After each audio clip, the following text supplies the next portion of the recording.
Bonjour arpenteur, moi c'est Alctor et je te souhaite la bienvenue dans cette nouvelle vidéo pour la chaîne Ta gueule c'est Magic. Aujourd'hui, on va parler des différentes phases qui composent un tour et on va parler de la priorité. Cette vidéo, je l'ai trouvée plus compliquée que les autres à réaliser parce que expliquer à un nouveau joueur le fonctionnement de la priorité et des phases au vu du nombre de choses qu'on peut faire pendant chaque tour, je trouve ça assez compliqué, surtout si on ne veut pas embrouiller la personne qui regarde la vidéo. Donc j'espère que ma vidéo sera suffisamment claire pour que vous puissiez vous y retrouver. Et si ce n'est pas le cas, n'hésitez pas à me le dire dans les commentaires et je verrai pour effectuer des modifications. Sur ce, je vous souhaite un bon visionnage et on se retrouve de suite sur le diaporama. Nous voici devant le diaporama, mais avant de parler des phases et de la priorité, j'aimerais revenir sur certains points que j'ai omis de mentionner dans mes précédentes vidéos. Dans un premier temps, je voudrais vous parler des permanents. Dans Magic, un permanent, c'est une carte qui reste sur le champ de bataille. Lorsque l'on va lancer par exemple un sort de créature, ce dernier va se résoudre, la créature va arriver sur le champ de bataille et elle va y rester jusqu'à ce qu'elle soit détruite, exilée, sacrifiée, ce genre de choses. Mais de manière générale, la carte, elle arrive sur le champ de bataille et elle y reste. C'est donc un permanent. À la différence, on va retrouver les rituels et les éphémères qui, eux, n'arrivent pas sur le champ de bataille. Dès qu'on va résoudre l'effet, la carte ira au cimetière. Les jetons, ou les tokens en anglais, sont également considérés comme des permanents puisque la carte arrive sur le champ de bataille et elle y reste. Le deuxième point sur lequel je souhaiterais revenir, c'est le terme misplay que j'ai pu employer par le passé et que je vais encore employer dans le futur. Misplay, c'est simplement un terme anglophone qui est utilisé pour signaler une erreur de jeu. Lorsque l'on va jouer une capacité avant une autre, mince, j'ai mal optimisé mon combo, j'ai fait un misplay, ou bien lorsque l'on va mal interpréter une règle de jeu par exemple. Le troisième point concerne le terme CR. CR, c'est l'acronyme de Comprehensive Rules. C'est simplement la liste très détaillée des règles de Magic. Lorsqu'on a besoin d'aller dans les CR, c'est soit qu'on veut vraiment avoir le détail, par exemple d'un lancement de sort, comment on lance un sort. De manière générale, on va engager notre mana, on va dire je lance ce sort, il se résout et voilà. Mais en vrai, quand on va voir dans les Comprehensive Rules, comme on a pu le voir dans ma vidéo précédente, en fait, lancer un sort, c'est plein de petites étapes à la suite. Et donc, c'est ça qu'on va retrouver dans les Comprehensive Rules. C'est le détail complet des règles de Magic. Ce petit aparté étant terminé, on va pouvoir passer vraiment au sujet de la vidéo, à savoir dans un premier temps, les phases. On va d'abord retrouver la phase de début. Ensuite, on va avoir la première phase principale, qui va être appelée la Pre-Combat Phase en anglais. On va ensuite avoir la phase de combat, puis la deuxième phase principale, appelée la Post-Combat Phase en anglais, et enfin la phase de fin. Chaque phase va être découpée en différentes étapes. La première phase, la phase de début, elle va être découpée en 3 étapes. On va avoir l'étape de dégagement. C'est dans cette étape qu'on va dégager tous nos permanents engagés. Donc par exemple, si on a au tour d'avant engagé des terrains pour générer du mana, engagé des créatures pour faire leur capacité ou attaquer, engagé des artefacts ou autres, c'est dans cette étape qu'on va dégager tout ça. On va ensuite avoir l'étape d'entretien. Donc là, lorsqu'on a des effets de type au début de votre entretien sur nos cartes, c'est à ce moment-là qu'ils vont se déclencher.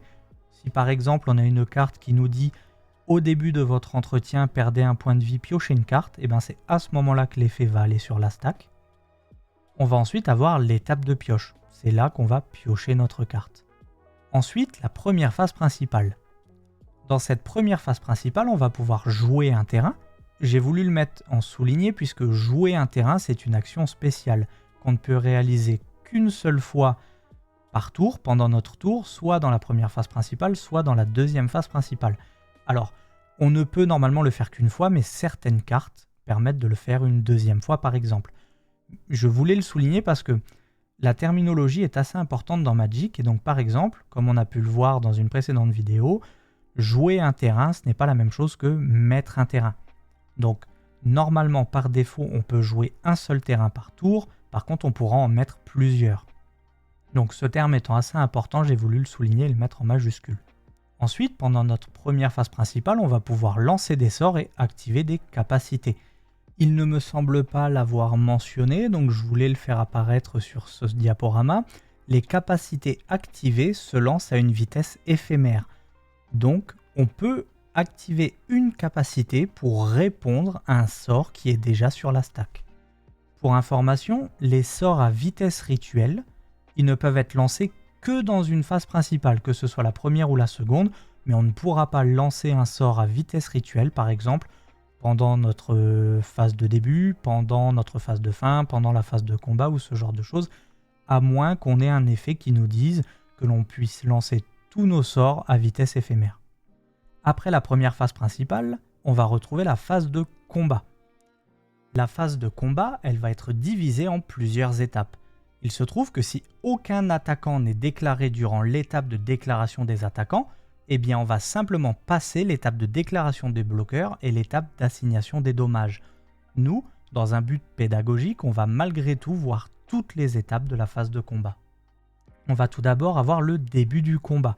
Lorsque l'on a des effets qui nous disent au début du combat générer un jeton nourriture, c'est à ce moment-là que l'effet va se déclencher. On va retrouver ensuite la déclaration des attaquants. Donc dans cette étape, le joueur actif il va déclarer ses créatures attaquantes. Pour qu'une créature puisse être attaquante, elle ne doit pas avoir le mal d'invocation ou être déjà engagée. Donc le joueur actif il va décider d'engager des créatures pour les envoyer combattre un joueur ou un planeswalker. J'ai souligné un joueur ou un planeswalker puisque on ne peut pas décider d'attaquer les créatures de notre adversaire. On va pouvoir cibler lors de notre attaque un joueur ou un planeswalker, mais on ne pourra pas dire ben tiens ta créature 3/3 je te l'attaque. Ça, ce n'est pas possible. Donc lorsqu'on est en déclaration des attaquants, on choisit un joueur ou un planeswalker. Plusieurs joueurs peuvent être attaqués en même temps.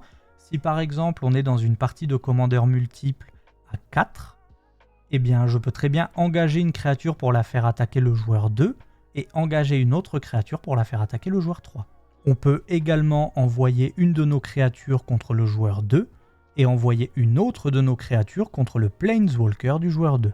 Les capacités qui se déclenchent lorsqu'une créature est déclarée attaquante, elles se déclenchent durant cette étape. Donc si par exemple vous avez une créature qui vous dit lorsque XXX attaque, faites cet effet, et bien c'est à ce moment-là que cet effet va se trigger et aller sur la stack.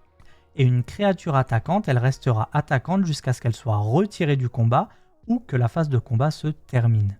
Une fois qu'on a déclaré nos attaquants, il va y avoir la déclaration des bloqueurs. Les joueurs attaqués ils vont décider lesquelles de leurs créatures dégagées vont bloquer les créatures attaquantes. Plusieurs créatures peuvent bloquer une même créature attaquante. Ça veut dire que si le joueur, mettons je suis le joueur 3, le joueur 1 m'attaque avec une créature, moi je peux très bien bloquer avec 10 créatures. Une créature bloquante, elle restera bloquante jusqu'à ce qu'elle soit retirée du combat ou que la phase de combat se termine. Cela veut dire que si ma créature n'est pas retirée du combat ou que la phase de combat n'est pas encore terminée, même si elle vient à mourir, une fois qu'elle a été déterminée comme créature bloquante, eh bien le blocage se fera quand même. Les capacités qui se déclenchent lorsqu'une créature est déclarée bloqueuse, elles se déclenchent à ce moment-là. Il y avait avant, à la fin de la déclaration des bloqueurs, l'ordre d'assignation des dommages. Lorsqu'une créature attaquante était bloquée par plusieurs créatures, le joueur attaquant allait indiquer dans quel ordre il allait infliger les blessures de combat aux créatures bloquantes. Il fallait infliger des dégâts létaux à la première créature bloquante avant de pouvoir espérer infliger des blessures à la seconde créature et ainsi de suite. Cette règle a été simplifiée avec l'arrivée de l'extension Fondation et donc désormais il n'y a plus cet ordre d'assignation des dommages. Lors de la phase d'assignation des dommages, en cas de multi-blocage, le joueur attaquant va simplement indiquer comment il répartit les dégâts de sa créature attaquante sur les créatures bloquantes sans avoir d'ordre à respecter. Et du coup, une fois qu'on a nos attaquants, nos bloqueurs, on va pouvoir passer aux étapes d'assignation des dommages. Pour que ce diaporama soit un petit peu plus simple, ou du moins pour que les explications soient un petit peu plus simples, ce que je vais vous montrer là, ça va différer de, on va dire, la charte officielle de phase de combat. Donc une fois qu'on a déclaré nos attaquants, une fois qu'on a déclaré nos bloqueurs, si jamais dans le lot on a des créatures qui disposent de la double initiative ou de l'initiative, eh bien c'est d'abord ces créatures qui vont infliger des blessures de combat. On aura donc une première phase d'assignation des dommages où seules les créatures disposant de double initiative et initiative vont infliger des dégâts. Ça veut dire qu'une créature qui n'a aucun de ces deux effets qui se bat contre une créature qui a un de ces deux effets, eh bien elle se prendra des dégâts avant même de pouvoir en infliger. Pour illustrer mes propos, j'ai préparé deux petits exemples. Prenons par exemple une phase où on va avoir deux attaquants, deux défenseurs. Pour faire simple, il n'y aura pas de multi-blocage, on va simplement avoir un blocage, on va dire, en ligne. Celui en haut à droite bloque celui en haut à gauche, celui en bas à droite bloque celui en bas à gauche. On peut voir que dans ces quatre créatures, il y en a une qui dispose de la double initiative. Donc on va avoir une première assignation des dommages, et il n'y a que cette créature, le Zetalpa Aube Primordial, qui va infliger des blessures au Vorinclex. Une fois que cette première étape d'assignation des dommages sera effectuée, il y en aura une deuxième. Là, toutes les créatures vont pouvoir s'infliger des blessures, et comme on peut le voir, celle avec la double initiative, eh ben, elle va refrapper une nouvelle fois. On va reprendre le même exemple, on va juste remplacer le Vorinclex par un ange pourfendeur qui a l'initiative. Toujours pareil, le blocage se fait sur la même ligne. On va avoir une première phase d'assignation des dommages pour les créatures qui ont la double initiative et l'initiative. Donc le Zetalpa et l'ange pourfendeur vont se taper en même temps. Puis ensuite on aura la deuxième phase d'assignation des dommages où les doubles initiatives et les autres créatures pourront retaper. Et donc là on voit que le Zetalpa lui va refrapper une nouvelle fois l'ange pourfendeur. Il va lui réappliquer des nouvelles blessures de combat. Mais l'ange pourfendeur n'ayant que l'initiative, il ne frappera qu'une fois lors de la première étape d'assignation des dommages. Cette étape, elle n'est effectuée que si des créatures disposent de la double initiative ou de l'initiative. Donc si dans les attaquants et les bloqueurs, aucune créature n'a un de ces deux effets, eh bien cette étape n'existe pas. Si cette étape n'existe pas ou une fois qu'elle a été réalisée, eh bien on va passer à l'assignation des dommages plus globaux, où en fait toutes les créatures vont pouvoir infliger leurs blessures de combat en même temps. Donc, comme je l'ai dit juste avant, lorsqu'on n'a pas double initiative ou initiative sur les créatures attaquantes bloqueuses, on va directement passer à cette étape d'assignation des dommages globale, et là, toutes les créatures vont infliger leurs blessures en même temps, aussi bien les attaquantes que les bloquantes. Une fois que nos dégâts ont été infligés, du moins nos blessures de combat, on va passer à notre étape de fin de combat. Les capacités qui se déclenchent à la fin du combat, c'est à ce moment-là qu'elles vont aller sur la stack, et les effets qui durent jusqu'à la fin du combat, eh bien, ils vont expirer à la fin de cette phase. Ensuite, on va retrouver une deuxième phase principale. Donc là, c'est pareil que pour la première, on va pouvoir jouer un terrain si on ne l'a pas fait dans la première phase principale. On va pouvoir relancer des sorts et des capacités. Les capacités activées ont toujours une vitesse éphémère, ça c'est tout le temps vrai, peu importe la phase. Et les sorts à vitesse rituelle ne peuvent se lancer que dans une phase principale, c'est tout le temps vrai également, sauf si on a un effet qui dit le contraire. Une fois que la deuxième phase principale est terminée, on va passer à la phase de fin de tour. Donc là, on va d'abord avoir les effets au début de votre étape de fin qui se déclenche. Et ensuite, on va avoir une étape de nettoyage. C'est là où, si on n'a pas d'effets qui nous permettent d'avoir plus de 7 cartes en main, on va devoir se défausser du surplus de cartes pour n'en avoir plus que 7. Également, toutes les blessures qui ont été marquées sur tous les permanents, y compris ceux qui sont hors phase, sont retirées et tous les effets qui durent jusqu'à la fin du tour et ce tour-ci se terminent. Il faut savoir que tout ça arrive en même temps, tout simplement pour éviter que un effet qui rend une créature indestructible ne disparaisse alors que des marqueurs de blessures sont encore dessus. Donc tout ça, les blessures, les effets qui se terminent, ça arrive en même temps. Au niveau des différentes phases, je voulais parler du mana. On en a parlé dans la première vidéo, mais je voulais revenir un petit peu dessus, puisque en fait le mana qui est généré durant une phase, il est perdu lorsque l'on avance à la phase suivante. Ça veut dire que, par exemple, pendant ma phase principale, je mets 5 mana en réserve, donc j'engage 5 terrains pour me générer du mana, je passe à la phase de combat, et bien en fait ce mana, il est perdu. On ne peut pas, sauf effet particulier, conserver du mana d'une phase à une autre. Il y a un terme qu'on peut retrouver parfois qui s'appelle, du moins qui est utilisé, qui est flotter du mana. Ça peut être utilisé lorsqu'un joueur il va mettre du mana en réserve. On l'a vu dans la vidéo du lancement de sort, on peut générer notre mana pour payer le coût de notre sort pendant son exécution, mais on peut également générer le mana avant de lancer le sort. C'est dans ce cas-là qu'on va parler de flotter du mana, on va le mettre en réserve. Pour faire un petit récapitulatif des phases, on va avoir la phase de début avec le dégagement, l'entretien, la pioche. La première phase principale pour jouer des terrains, lancer des sorts, activer des capacités. La phase de combat avec le début, la déclaration des attaquants, la déclaration des bloqueurs, l'assignation des dommages qui, en cas de double initiative ou initiative, sera suivie d'une nouvelle phase d'assignation des dommages, puis la fin de combat.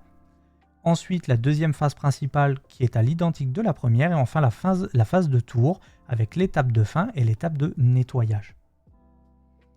Maintenant qu'on a terminé de parler, de faire le point sur les phases, on va pouvoir aborder la priorité, puisque les actions qu'on va faire pendant nos phases, ou même les phases en elles-mêmes, leur succession, sont étroitement liées à la priorité. En tout premier, je voudrais aborder le terme AppNap. Donc AppNap, c'est le terme qui est utilisé en anglais pour Active Player, Active Player et non Active Player, donc AppNap. En français, ce serait joueur actif, joueur non actif. Lorsque c'est votre tour, vous êtes le joueur actif.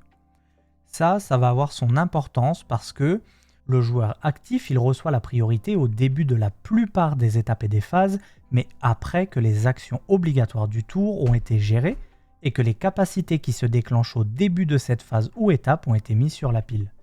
Donc par exemple, si on passe à notre étape d'entretien et qu'on a une carte qui dit au début de votre entretien, eh ben, cet effet sera d'abord mis sur la pile et ensuite le joueur actif recevra la priorité.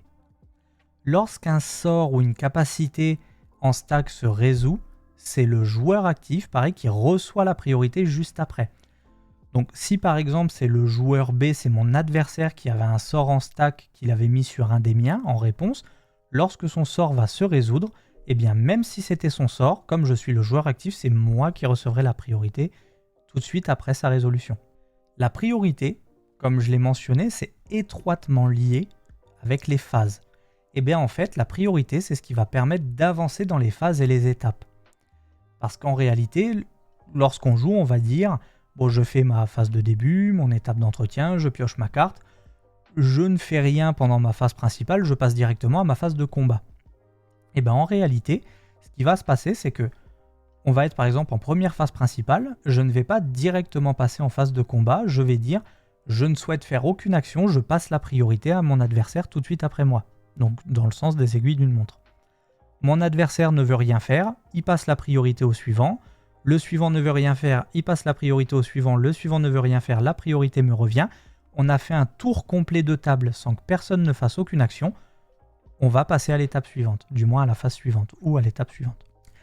La priorité, ça permet à un joueur de lancer un sort à vitesse éphémère, de lancer un sort à vitesse rituelle pendant une de ses phases principales lorsque la pile est vide, d'activer une capacité activée. Donc ça veut dire qu'un joueur qui n'a pas la priorité ne peut pas faire ses actions. Si un joueur a la priorité lorsqu'il lance un sort, qu'il active une capacité ou qu'il effectue une action spéciale, il reçoit ensuite la priorité. Juste avant, je vous ai dit, lorsqu'un sort se résout en stack, le joueur actif récupère la priorité. Ça, c'est toujours vrai. Par contre, si par exemple mon adversaire met un sort en stack pour répondre à un des miens, il vient de lancer un sort, il contrôle le sort qu'il vient de lancer, il va récupérer la priorité qu'il avait. Il doit passer pour que la priorité arrive sur le suivant. Ce que ça veut dire, c'est qu'il pourrait très bien dire « je lance un sort, la priorité elle est encore à moi, je remets encore un sort, la priorité elle est encore à moi, j'en remets un, la priorité me revient de nouveau, je n'ai plus rien à faire, je la passe au suivant. » Ça, c'est ce qu'on appelle garder la priorité, ou en anglais, on peut entendre hold the priority. c'est que, attends, je viens de lancer un sort, mais je passe pas tout de suite, je veux encore faire quelque chose. Et du coup, si un joueur a la priorité et qu'il choisit de n'effectuer aucune action, en fait, il va passer la priorité au joueur suivant.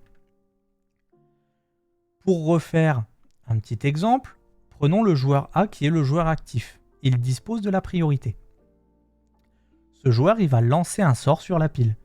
Par exemple, il va vouloir lancer Atraxa, Voix des Prétors. Ce sort, il va aller sur la pile. Je suis le joueur qui a la priorité. Je viens de lancer un sort sur la pile. Je reçois de nouveau la priorité. En l'occurrence, je décide de ne rien faire, donc je passe. Je vais passer la priorité au joueur suivant.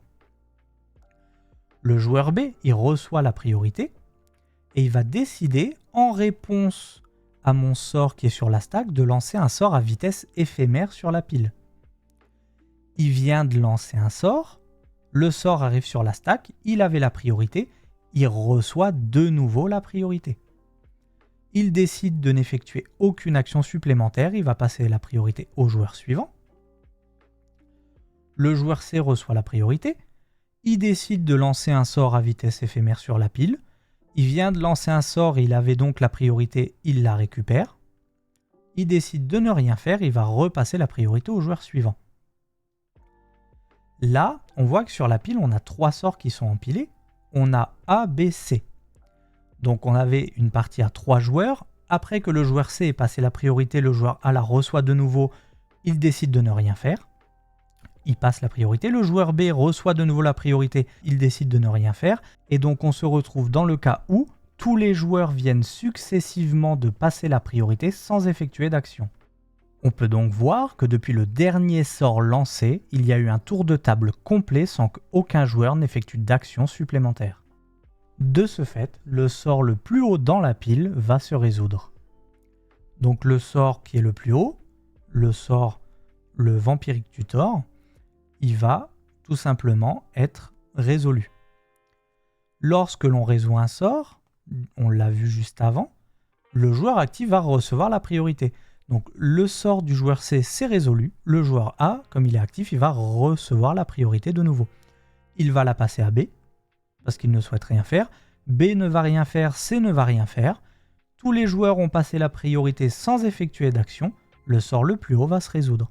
Et on va répéter le même schéma jusqu'à ce que la pile soit vide. C'est comme ça que la priorité, elle va permettre de résoudre des sorts. C'est simplement qu'elle va passer, on va faire des tours de table et lorsque personne ne fait rien, on va résoudre le sort et ainsi de suite. Vous allez me dire, quand est-ce qu'on a cette fameuse priorité ? En fait, la priorité, elle est là assez fréquemment. Si on reprend mon petit récapitulatif des phases, on va retrouver la priorité dans la phase d'entretien, dans l'étape d'entretien, dans l'étape de pioche, dans la phase principale, dans chaque étape de la phase de combat, de nouveau dans la phase principale et dans l'étape de fin de la phase de fin, mais aussi parfois dans certains cas dans l'étape de nettoyage de la phase de fin. En effet, normalement, dans cette étape de nettoyage, personne ne reçoit la priorité. Seulement, à ce moment-là, le jeu il va vérifier s'il y a des state-based actions qui doivent être réalisés ou s'il y a des triggers qui doivent être mis sur la stack. Par exemple, des triggers au début de la prochaine étape de nettoyage. Si jamais un de ces triggers vient à être mis sur la stack, à ce compte-là, on aura un tour de priorité et donc la possibilité de lancer des sorts à vitesse éphémère dans l'étape de nettoyage. Ce cas-là n'est pas fréquent, ça arrive parfois mais ce n'est pas systématique. C'est pour cela que j'ai mis le priorité en rouge parce que par défaut, dans l'étape de nettoyage, il n'y a pas de passage de priorité. Si jamais il s'avère qu'il y a eu des capacités déclenchées durant l'étape de nettoyage, donc il y a eu des sorts en stack et ce genre de choses, une fois que la stack sera vide et que tous les joueurs auront passé de manière successive sans effectuer d'action, il y aura une nouvelle étape de nettoyage qui refera les vérifications Et si cette fois il n'y a plus de trigger à mettre en stack, et bien là, on passera au tour du joueur suivant. Comme ça a été vu au début, le joueur actif, c'est toujours lui qui a la priorité en premier.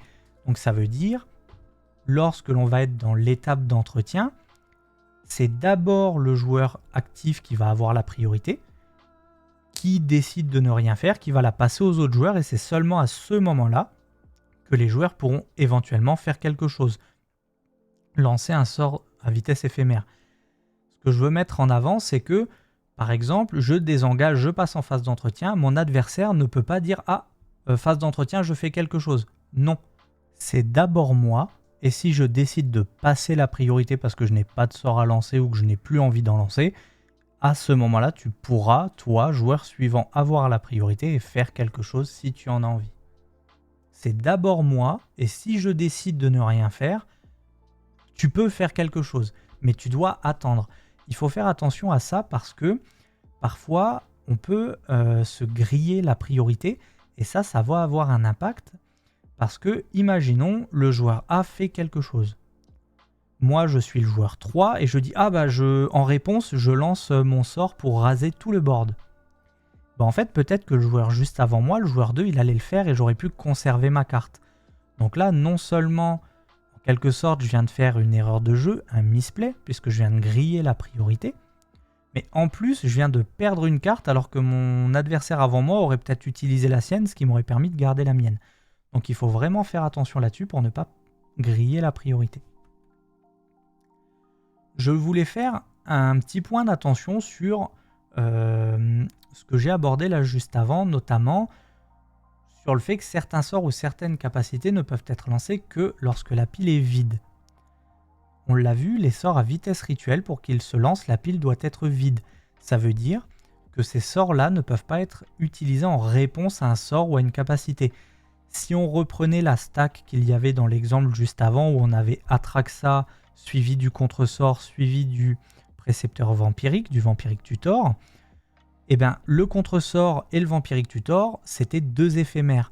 On n'aurait pas pu avoir Atraxa, puis un sort de rituel au-dessus, puis un sort de rituel. Ça ne fonctionne pas, sauf encore une fois, s'il y a un effet qui vient dire lancez vos rituels à une vitesse éphémère.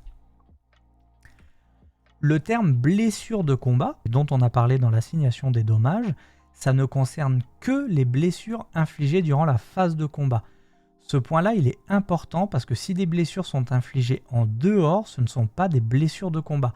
Il peut y avoir des erreurs de jeu là-dessus, puisque si vous avez une carte qui dit infliger des blessures à un joueur et à côté vous avez un effet lorsque vous infligez des blessures à un joueur, faites ceci, et bien là l'effet ne se déclenchera pas.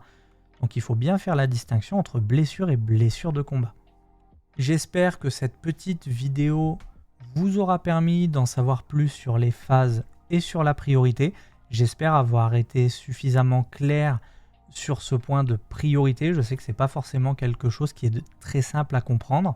Si jamais il y a des points qui restent flous ou autres, n'hésitez pas à me le dire dans les commentaires et je reviendrai dessus. Merci à vous d'avoir regardé et à la prochaine.